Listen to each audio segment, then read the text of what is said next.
आज के इस एक्सप्लेनर में हम बात करने वाले हैं इंसान के शरीर के सबसे कमाल के और कॉम्प्लेक्स सेंसरी ऑर्गन के बारे में, यानी हमारी आंखें।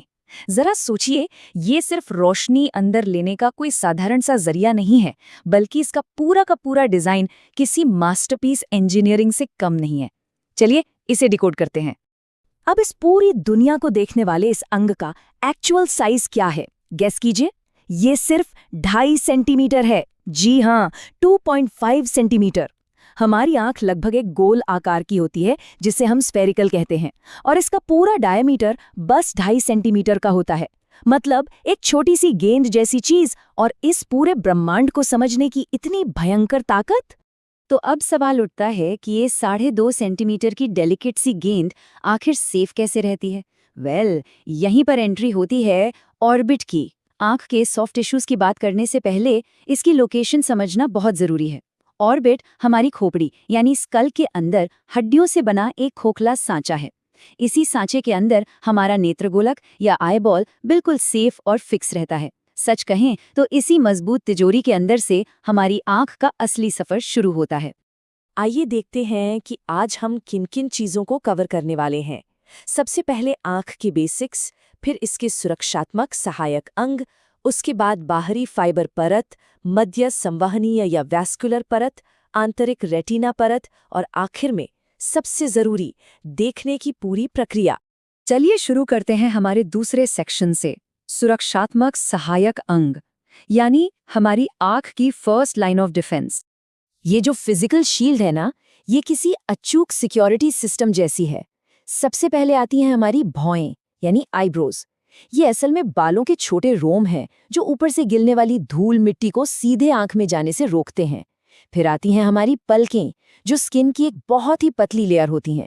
ये आंख को पूरी तरह से कवर करती हैं और किसी भी डैमेज से बचाती हैं।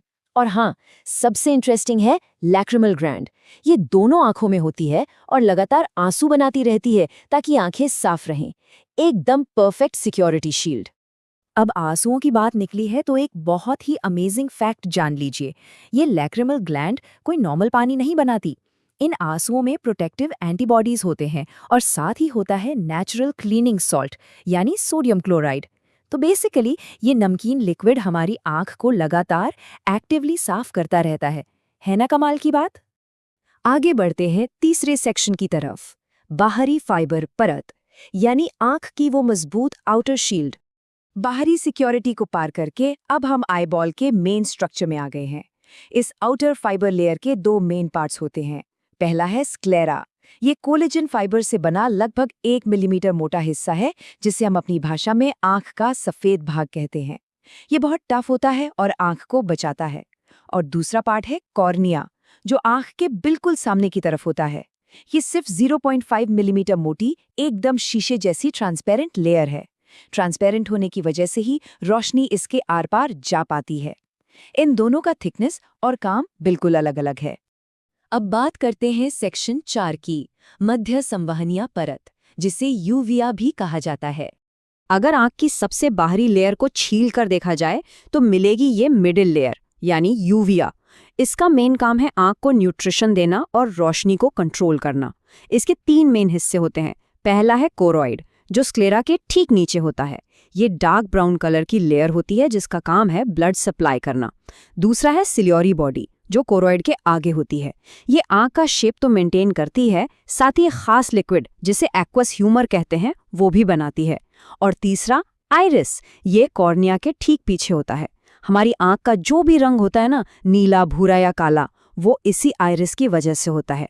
और हाँ, रोशनी को कंट्रोल करने का सबसे अहम काम भी यही करता है। ये आइरिस काम कैसे करता है, ये समझना बड़ा दिलचस्प है। एक सिचुएशन इमेजिन कीजिए। मान लीजिए किसी अंधेरे कमरे से निकलकर एकदम तेज धूप में कदम रखा जाए, तब क्या होता है? आइरिस तुरंत सिकुड़ जाती है, जिससे बीच का हिस्सा, जिसे प्यूपिल कहते हैं, वो छोटा हो जाता है, ताकि बहुत ज्यादा तेज रोशनी आंख को डैमेज ना कर दे। और जब वापस किसी कम रोशनी वाली जगह जाया जाता है तो आइरिस रिलैक्स हो जाती है, प्यूपिल बड़ी हो जाती है, ताकि ज्यादा से ज्यादा रोशनी अंदर आ सके और विजन एकदम क्लियर रहे। अब यहाँ एक छोटा सा कंफ्यूजन दूर कर लेते हैं।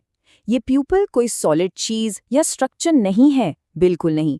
ये असल में सिर्फ एक छेद है, एक एडजस्टेबल होल जो आइरिस के बिल्कुल बीचों बीच होता है, कैमरे के अपर्चर की तरह। आइरिस इस छेद को बड़ा या छोटा करती है और बस यही छेद तय करता है कि आंख के अंदर एग्जैक्टली कितनी रोशनी जाएगी। चलिए, अब आते हैं सेक्शन 5 पर, आंतरिक रेटिना परत। ये इस पूरे स्ट्रक्चर का सबसे डीप और सबसे कॉम्प्लेक्स हिस्सा है। हम रोशनी के सफर में अब वहां पहुंच गए हैं जहां असली जादू होता है।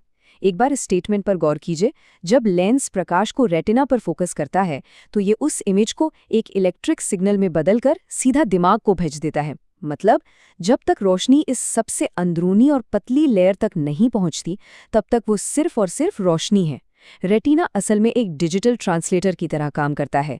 ये लाइट को पकड़ता है और उसे उन इलेक्ट्रिक सिग्नल्स में कन्वर्ट कर देता है जिन्हें हमारा ब्रेन आसानी से समझ सके। लेकिन रुकिए, सबसे मजेदार बात तो ये है कि रेटिना ये सारा काम अकेले नहीं करता। विजुअल डेटा को प्रोसेस करने के लिए उसके पास 2 सुपर स्पेशलाइज्ड सेल्स होते हैं। पहले हैं रॉड सेल्स। ये अंधेरे, कम रोशनी और रात में देखने के लिए डिजाइन किए गए हैं। और दूसरे हैं कॉन सेल्स, जो दिन की तेज रोशनी और हमें ये जो इतने सारे रंग दिखाई देते हैं ना, उनके लिए जिम्मेदार होते हैं। ये दोनों मिलकर हमारे देखने के एक्सपीरियंस को एकदम परफेक्ट बनाते हैं।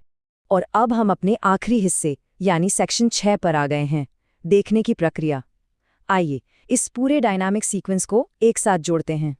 तो चलिए एक फोटॉन की स्पीड से इस पूरी जर्नी को रिकैप करते हैं। स्टेप 1, रोशनी सबसे पहले आंख के फ्रंट में पारदर्शी कॉर्निया से टकराती है। स्टेप 2, फिर ये प्यूपल नाम के उस छोटे से छेद से अंदर जाती है। स्टेप 3, अंदर मौजूद लेंस इस रोशनी को एकदम सटीक तरीके से फोकस करता है। स्टेप 4, ये फोकस्ड लाइट रेटिना पर पड़ती है और रेटिना तुरंत इसे इलेक्ट्रिक सिग्नल्स में कन्वर्ट कर देता है। और फाइनल स्टेप 5, ये सिग्नल सीधे हमारे दिमाग तक पहुंच जाते हैं। सोचिए, आंख को बचाने वाली लेयर से लेकर फोकस करने और ट्रांसलेट करने वाली लेयर तक सब कुछ कितनी परफेक्ट हार्मनी में काम कर रहा है। इस पूरे कमाल के प्रोसेस को समझने के बाद एक बहुत ही गहरा सवाल सामने आता है। जरा सोचिए, जब रेटिना सिर्फ रोशनी को इलेक्ट्रिक सिग्नल में बदलता है तो क्या देखना वाकई आंखों का काम है या फिर मस्तिष्क का? हमारी वो 2.5 सेंटीमीटर की छोटी सी आंख सिर्फ बाहर से डेटा कलेक्ट करती है और सिग्नल्स भेजती है, लेकिन उस असली तस्वीर को बनाने और समझने का काम तो हमारा दिमाग करता है ना? एकदम माइंड ब्लोइंग। इंसानी शरीर और दिमाग का ये कनेक्शन सच में अमेजिंग है। और इसी विचार के साथ आज के इस एक्सप्लेनर को यहीं खत्म करते हैं।